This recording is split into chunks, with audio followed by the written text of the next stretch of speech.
From adventure bikes to super nakeds, there has been a whole host of new machinery unveiled this year. Here is our top pick of what we're most excited to ride in 2023. In order to keep things simple, we're going to do it alphabetically, starting with Aprilia and their RS 660 Extrema. We absolutely loved that bike when we tested it out last year, and although this isn't much different, it's had a few subtle tweaks, it's got a nice exhaust, and it's got a few little carbon bits as well.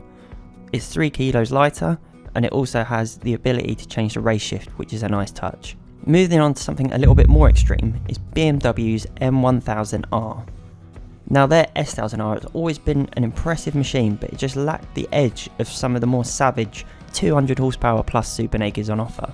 Well, now that's all changed. Now it's got the M status. You've got over 206 horsepower, more tech, better suspension, better brakes, better everything really.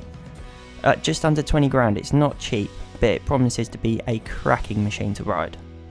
While we're talking about a lot of power, we're moving on to DUCATI and their DIAVEL V4. Now, the V4 has been a long time coming in the DIAVEL platform, and it looks set to be a brilliant machine. By utilising that 1258cc platform, the new DIAVEL is a massive 13 kilograms lighter than the previous model, and with tweaks to the suspension and the riding position too, it should be the best DIAVEL to ride so far. But it's not all about big power figures and expensive machines, as next up we have the Honda Hornet and of course the Transalp.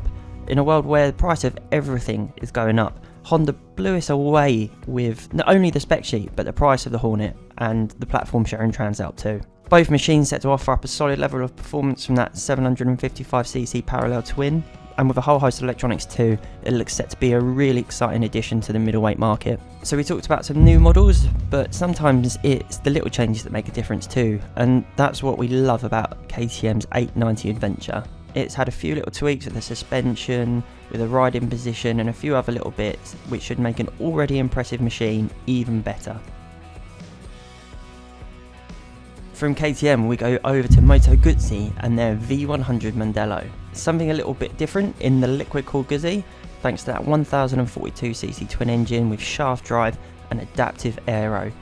It looks set to be a mighty machine for sports touring, and it looks absolutely gorgeous as well. No list of bikes would be complete without Royal Enfield, and this time out it's their Super METEOR 650. Utilising the same 640cc twin engine from their Interceptor and the Continental, which have been selling incredibly, Enfield have then stuck this in a new frame and given it some real cruiser vibes. If it's half as successful as the smaller capacity METEOR that we tested last year, then it's going to be an absolute success, and we can't wait to get our hands on one. One of the most welcome additions to new bikes for 2023 comes from Suzuki, as they finally gave us a new engine and chassis platform with the GSX 8S and the V-Strom.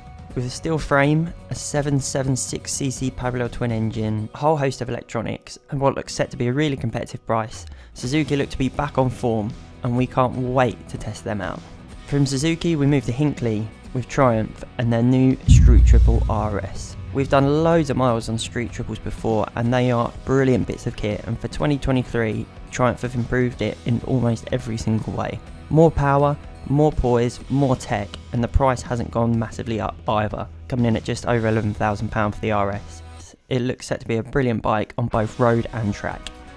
Finishing our list, we have Yamaha with their Tracer 9 GT+. This is the most advanced bike in Yamaha's range, with a whole host of electronic wizardry. It covers everything from adaptive cruise control to link brakes.